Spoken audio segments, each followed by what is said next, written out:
अदिति दोनों सौतेली बहनें थी। सुकन्या की माँ आशा का उसके बचपन में ही देहांत हो गया था। उसके पिता मनोहर ने दूसरी शादी की और सुकन्या की सौतेली माँ सरिता के घर में आ गई। सरिता ने आते ही पूरे घर को अपने कब्जे में कर लिया। वो हमेशा सुकन्या से पहले अपनी सगी बेटी अदिति पर ध्यान देती थी। मम्मी ये देखो मेरा नया सूट, शाम के फंक्शन में ये कैसा लगेगा? ये तो बहुत सुंदर लग रहा है, रानी लगेगी बिल्कुल मेरी बेटी। मम्मी वो सुकन्या को क्या दोगी पहनने के लिए? वो भी तो हमारे साथ शादी में जा रही है, पहन लेगी कुछ भी जो उसका मन होगा। मेरे पास इतने पैसे नहीं है कि मैं उसके लिए भी नया सूट खरीदूं। वैसे भी तुम्हारे पापा का इतना काम नहीं बचा। मेरे लिए तुम्हें नया सूट लेकर देना जरूरी था। बहुत लोग आएंगे वहाँ, क्या पता कोई तुम्हें अमीर घर का लड़का पसंद कर ले।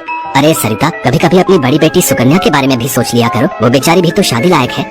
बस आ गए अपनी लाडली बेटी के बारे में चिंता करने। पता नहीं कौन से मनहूस दिन मेरी तुम्हारे साथ शादी हुई थी। जब से आई हूँ एक ही नाम तुम्हारे मुंह पर चढ़ा हुआ है। देखती हूँ सुकन्या सुकन्या। अरे तुम्हारी दूसरी बेटी अदिति भी कुंवारी है, वो भी तुम्हारी ही बेटी है। उसके बारे में भी कुछ सोचा करो। मैं हूँ जो पैसे जोड़ जोड़ कर अपनी बेटी को सूट दिलवाए है। अब शाम को चलने की तैयारी कर लो, बहुत बड़े बड़े लोग उस शादी में आएंगे। ये तो मेरी सहेली पुष्पा की बड़ी मेहरबानी है जो उसने हमें एक कार्ड दे दिया, वरना हम गरीबों को इस शहर में और इतनी बड़ी शादी में कौन पूछेगा। मनोहर को पता था कि सरिता का स्वभाव बहुत ही खड़ूस है, इसलिए वो चुपचाप अपने कमरे में चला जाता है। शाम को सब लोग शादी के लिए तैयार होते हैं। अदिति बहुत ही सुंदर सूट पहनकर तैयार होती है। सुकन्या के पास तो कपड़े ही नहीं थे। अचानक मनोहर सुकन्या के पास आता है। सुकन्या बेटी, ये ले, ये तेरी माँ की साड़ी है, तू ये पहन कर तैयार हो जा। देख कितनी सुंदर साड़ी है, मेरे संदूक में रखी थी, मैं वही ढूंढ रहा था और आज मुझे मिल गई। पिताजी ये माँ की साड़ी सचमुच, ये साड़ी तो बहुत सुंदर है। शुक्रिया पिताजी, आज आपने माँ की ये साड़ी देखकर मुझे बहुत खुशी दी है।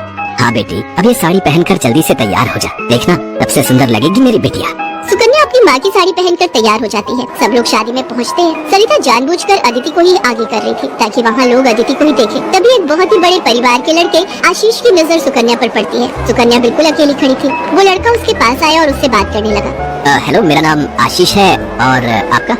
जी मेरा नाम सुकन्या है। अच्छा नाम है आपका। वैसे आप यहाँ अकेली क्यों खड़ी हैं? चलिए ना, वहाँ डांस फ्लोर पर सब लोग डांस कर रहे हैं। आशीष को सुकन्या से बात करता देख सरिता आशीष के पास आती है। सुकन्या बेटा, तुम्हारे पापा तुम्हें बुला रहे हैं, इनके साथ अदिति डांस कर लेगी।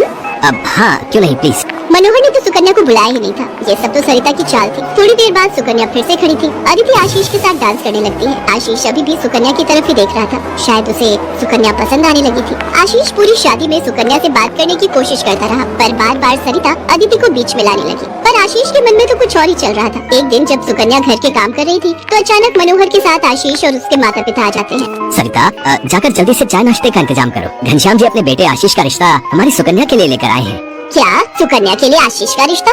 ये कैसे हो सकता है? मनोहर की बात सुनकर सरिता चौंक जाती है। सुकन्या तो घर की झाड़ पोछ में मैले कुचैले कपड़ों में मानो ऐसी लग रही थी जैसे कीचड़ में कमल। वहीं अदिति सोफे पर आराम से बैठी थी। सब कुछ आशीष और उसके माता पिता के सामने था। सुकन्या बेटिया, जाओ जल्दी से तैयार हो जाओ। अदिति, जाओ अपनी दीदी को तैयार कर दो।